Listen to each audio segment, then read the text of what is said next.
Thank you, Mr. Chairman. I look forward to any bipartisan effort this committee makes to lower the costs to everyday Americans. However, I have a few concerns with some of the legislation in front of us today, and I don't believe it's going to reduce the cost for some of these pieces. I don't believe will reduce any cost for Americans. H.R. 4068, the Streamlining NEPA for Coal Act, directs the Secretary of the Interior to identify existing and potential categorical exclusions to the National Environmental Policy Act, or NEPA, as we call it, to further the production and export the coal. Instead of considering ways to reduce Americans' energy costs, we are considering language to find ways to weaken NEPA for the benefit of foreign countries like China. I know my colleagues across the aisle are worried about it, and you talk about more and more how they're building more coal plants, but is it really what we want to do to remove our bedrock environmental laws to help meet China's growing demand?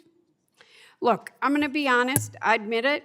I was married to John Dingell, the man who I loved with my whole heart and soul, and he worked hard to get NEPA passed and signed into law.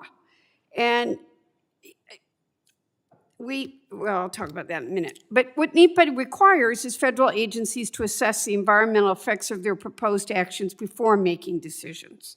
Today, it continues to be one of the nation's strongest tools in ensuring that communities across the country have meaningful input on major federal actions.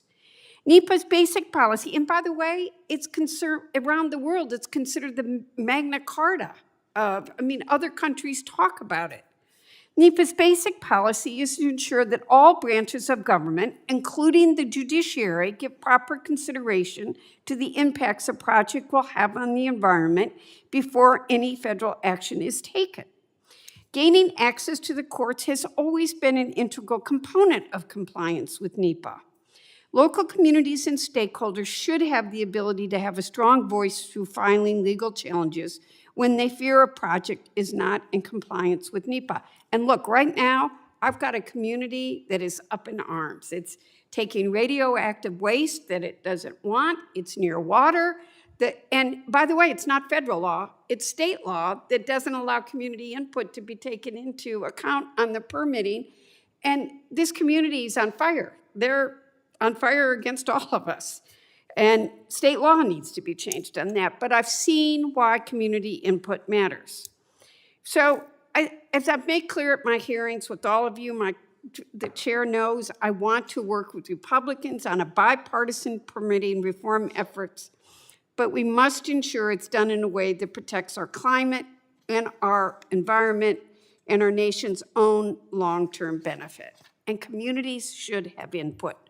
We don't want it, but as Mark witness that I'm about to ask a question said, it isn't slowing down all the projects people think.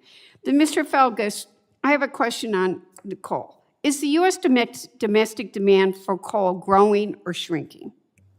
Certainly since, over the past nearly 20 years, it's been shrinking. And which country is leading the global demand for coal and will be searching for further import opportunities for coal? My understanding is that's China. And finally, will increasing coal production for foreign export lead to lower energy costs for Americans? I would not expect so, no. So I just want to say to my colleagues, increasing the United States exports of coal at the expense of our environment will not lead to lowering costs for everyday Americans. So I'm going to urge my colleagues to expose this, and as I've said before, I want to work with the chairman on minerals because it is a very real issue. And with that, I will yield back. Thank you very